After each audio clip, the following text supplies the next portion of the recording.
गजा में इजराइल का पाकिस्तान साथ देगा। गजा में इजराइल का साथ देगा पाकिस्तान। पाकिस्तानी आर्मी वहां पर क्या डिप्लॉय होने वाली है? और क्या अमेरिका के ट्रैप में बहुत बुरी तरीके से फंस गए आसिम मुनीर? अमेरिकी राष्ट्रपति ट्रंप की गाजा योजना को लेकर पाकिस्तान पर दबाव बढ़ा है। इस टाइम पर अमेरिका की ओर से ऐसा प्रेशर पाकिस्तान पर क्रिएट किया गया है कि पाकिस्तान फंसता हुआ नजर आ रहा है और गाजा में इजराइल के साथ पाकिस्तान खड़ा नजर आएगा। सेना प्रमुख आसिम मुनीर के सामने गाजा स्टेबलाइजेशन फोर्स के लिए सैनिक भेजने की डिमांड रख दी गई है। अगर पाकिस्तान सैनिक नहीं भेजता है तो अमेरिका नाराज हो सकता है। वहीं सैनिक भेजने पर पाकिस्तान में आंतरिक विरोध होगा, इंटरनल लेवल पर प्रोटेस्ट शुरू हो जाएंगे और राजनीतिक अस्थिरता, पॉलिटिकल स्टेबिलिटी का खतरा है। पाकिस्तान के सेना प्रमुख फील्ड मार्शल आसिम मुनीर फिलहाल सबसे कठिन परीक्षा से गुजर रहे हैं। ये कठिन परीक्षा ही है। अगर वो गजा में फील्ड को अपनी आर्मी को डिप्लॉय करते हैं तो पाकिस्तान अमेरिका को तो खुश करने में कामयाब हो जाएगा, लेकिन पाकिस्तान की आवाम में गुस्सा भड़क उठेगा। पाकिस्तान की सेना प्रमुख फील्ड मार्शल आसिम मुनीर फिलहाल इस वक्त लिटमस टेस्ट से एक तरीके से कह दिया जाए गुजर रहे हैं तो गलत नहीं होगा। अमेरिकी राष्ट्रपति डोनाल्ड ट्रंप की गाजा योजना को लेकर पाकिस्तान पर दबाव बढ़ रहा है। ट्रंप चाहते हैं कि गाजा में तैनात होने वाले स्टेबलाइजेशन फोर्स के लिए पाकिस्तान अपने सैनिक भेजे। ऐसा हुआ तो पाकिस्तान के अंदर भारी विरोध हो सकता है, बहुत ज्यादा, और यह विरोध हिंसक पैमाने पर भी हो सकता है। कहा जा रहा है कि आसिम मुनीर ट्रंप से मिलने जल्द ही वॉशिंगटन जा सकते हैं और ये 6 महीनों में उनकी तीसरी मुलाकात होगी। मुलाकात में ट्रंप के गाजा पीस प्लान पर चर्चा हो सकती है और इस योजना के तहत मुस्लिम देशों की एक ज्वाइंट फोर्स बनाई जानी है जो कि गजा में युद्ध के बाद पुनर्निर्माण और आर्थिक सुधार की निगरानी करेगी। हालांकि कई देश इस योजना से दूरी बनाए हुए हैं क्योंकि इसमें हमास को निरस्त करने की जिम्मेदारी भी मिल सकती है। इससे उन देशों के सीधे संघर्ष में फंसने का खतरा बना हुआ है।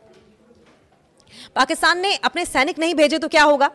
आसिम मुनीर ने ट्रंप के साथ करीबी संबंध बनाए हैं ताकि अमेरिका और पाकिस्तान के रिश्ते सुधर सकें। जून में ट्रंप ने उन्हें व्हाइट हाउस में लंच पर बुलाया था। यह पहली बार था जब किसी अमेरिकी राष्ट्रपति ने पाकिस्तानी सेना प्रमुख को अकेले बुलाया हो। एक्सपर्ट्स का यह कहना है कि अगर पाकिस्तान गाजा फोर्स में शामिल नहीं होता तो ट्रंप नाराज हो सकते हैं।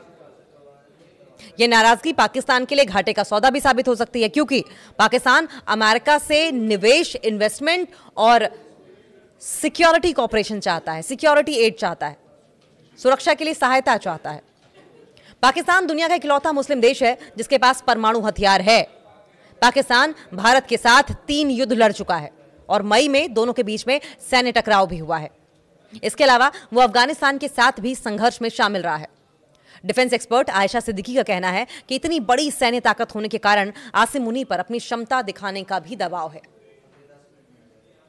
मुनीर पाकिस्तान के सबसे ताकतवर शख्स हैं और हाल ही में संविधान संशोधन के जरिए आसिम मुनीर की शक्तियां और ज्यादा बढ़ा दी गई हैं। उन्हें एयरफोर्स के साथ साथ नेवी की भी कमान दे दी गई है। कार्यकाल उनका बढ़ा दिया गया है और कार्यकाल बढ़ाकर 2030 तक कर दिया गया। उन्हें आजीवन फील्ड मार्शल का दर्जा मिला है और जीवन भर कानूनी सुरक्षा भी उन्हें दी गई है। एक्सपर्ट्स का कहना है कि पाकिस्तान में शायद ही किसी और के पास इतनी ताकत और लिबर्टी हो, इतनी ताकत और स्वतंत्रता हो। सैनिक भेजने से सवाल यह है कि डर क्यों रहा है पाकिस्तान? लेकिन देश के अंदर हालात क्योंकि इस वक्त चैलेंजिंग बने हुए हैं। एक तरफ इमरान खान के समर्थक हर रोज मोर्चा खोले हुए हैं, वहीं एक और हिंसा या एक और प्रोटेस्ट क्या अफोर्ड कर पाएगा पाकिस्तान? सवाल यह भी है। चैलेंजिंग है वहां पर हालात। गजा में पाकिस्तानी सैनिक भेजने से अमेरिका और इजराइल विरोधी पार्टियों के प्रदर्शन तेज हो सकते हैं और इन दलों के पास बड़ी संख्या में समर्थकों को सड़कों पर उतारने की कैपेसिटी है। अक्टूबर में एक कट्टरपंथी इजराइल विरोधी संगठन पर सैंक्शन लगाया गया था, लेकिन उसकी सोच अब भी मौजूद है। वहीं जेल में बंद पूर्व प्रधानमंत्री इमरान खान की पार्टी भी सेना प्रमुख से नाराज है और उसके पास मजबूत जन समर्थन भी है। जनसैलाब भी इमरान खान के लिए उमड़ पड़ता है और अगर गाजा फोर्स तैनात होने के बाद हालात बिगड़े तो इसका सीधा असर पाकिस्तान पर पड़ेगा। पाकिस्तानी नागरिकों के बीच यह धारणा बन सकती है कि आसिम मुनीर इजराइल के हित में काम कर रहे हैं, इजराइल के फेवर में काम कर रहे हैं और यही वजह है कि गाजा को लेकर लिया गया कोई भी फैसला पाकिस्तान के लिए बेहद संवेदनशील साबित हो सकता है, बहुत ही सेंसिटिव साबित हो सकता है। और ऐसे में पाकिस्तान को आसिम मुनीर को फूक फूक कर कदम रखने होंगे, जिससे कि डोनाल्ड ट्रंप भी खुश रहे और देश की आवाम, मुल्क की आवाम भी नाराज ना हो।